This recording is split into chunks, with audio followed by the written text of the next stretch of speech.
1980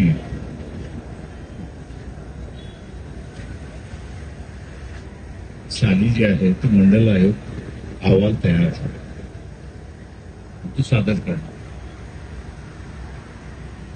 पण त्याच्या अगोदर 2 वर्ष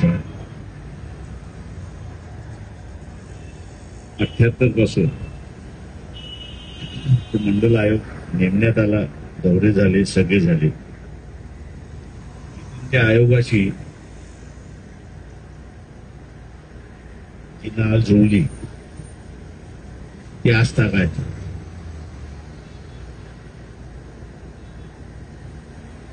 आम्ही कुठेही ज्याला असं म्हणता येईल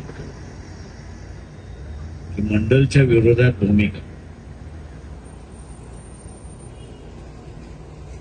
पक्षाच्या वतीने नाही आणि माझ्या वतीने नाही अशी असताना परिस्थिती. कुठलंही आंदोलन यशस्वी व्हायचं असेल त्याच्यामध्ये सगळ्यात मोठी प्रामाणिकता ही सगळ्यात महत्वाची. प्रामाणिकता नसेल तर ते आंदोलन काही यशस्वी होत नाही अशी परिस्थिती.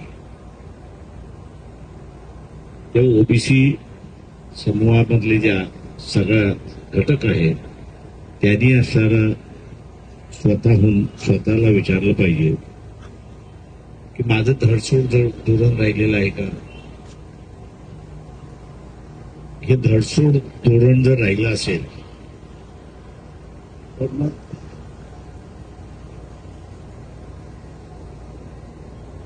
आपला प्रश्न तसाच कसा लागणार. आता सुद्धा ओबीसी हा एक वेगळा घटक आहे, त्याचं एक वेगळं अस्तित्व आहे, त्याचे असणारे वेगळे प्रश्न आहेत. या जाणीवा ज्या झाल्या पाहिजेत त्या जाणीवाच नाही.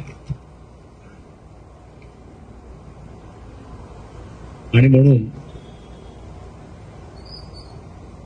आपल्याला खराखुरा मार्ग जो आहे तो खराखुरा मार्ग आपल्याला सापडत नाही अशी असणारी परिस्थिती आहे.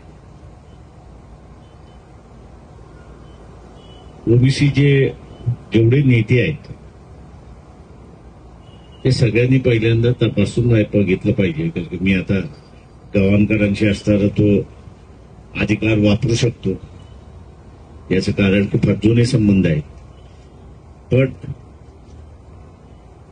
आपण ज्या पक्षामध्ये आहोत त्या पक्षाची भूमिका, त्या पक्षाचीच भूमिका जर विरोधात असेल तर आपण कितीही लढलो, कितीही पोषण केले, कितीही काही केले तरी त्या पक्षाचीच भूमिका विरोधात असल्यामुळे तो बदलणार नाही. तो बदलला नाही तर मी यानं त्या कार्यानं तो असताना काढून घेण्याच्या मार्गामध्ये लागेल. याचं कारण की मिळून घेताना मी आता कोणाची नावं घेणार नाही का चुकीचं राहील असं त्या ठिकाणी की ज्यावेळेस हे पूर्ण म्हणजे मी म्हणून म्हटलं की 78 सालापासून म्हणजे जेव्हा मंडल कमिशन स्थापन झालं त्या स्थापनेपासून ते असणारा अहवाल सादर होईपर्यंत 80 साली आणि 80 साली सादर झाल्यानंतर इंदिरा गांधी सत्तेवरती आल्या. तर इंदिरा गांधी सत्तेवरती आल्यानंतर मग इंदिरा गांधींना असणारा प्रेशराईज करणं ते सगळं मान्य करणं आणि त्यांनी मग असणारं ज्याला आपल्याला म्हणता येईल की हा अहवाल पार्लमेंटने मान्य केला पण विधानसभेने मान्य केला. हा एक मुद्दा त्यावेळेस उपस्थित केला आणि विधानसभेमध्ये चर्चा झाली. महाराष्ट्रामध्ये वसंतदादा पाटील हे मुख्यमंत्री होते.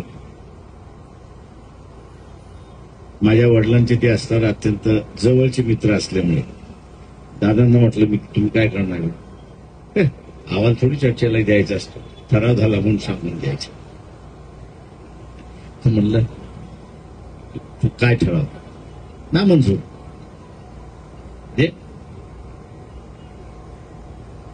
दादा थोडी चर्चा तर झाली पाहिजे. अशा चर्चा करायच्या नसतात. राजकारणाचा पहिला धडा हा शिक. चांगलं गोष्ट आहे.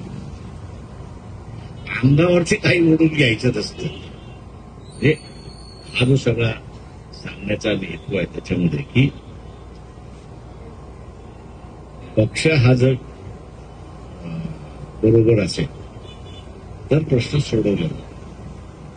तुमच्या बरोबर कोण आहे? मला एक तरी पक्ष दाखवावा की तुमच्या बरोबर हा पक्ष. एकही नाही. जे मंडलसाठी लढले ते इथला असणारा मार्क्सवादी होते ते लढले, समाजवादी होते ते लढले, आंबेडकरवादी होते ते लढले. आता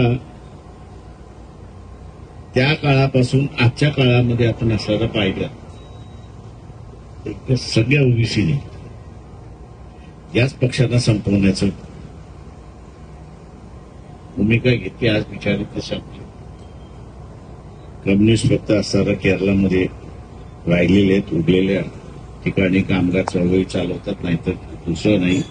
समाजवादी तर पूर्णपणे म्हणजे संपल्यासारखंच जमा आहे अशी असणारी परिस्थिती आहे. जे विचाराने आपल्या बाजूने आहे त्यांच्याबरोबर आपण असणारं राहिलो तर आपलं असणारं आंदोलन त्या ठिकाणी यशस्वी होतं, नाही तर होत नाही.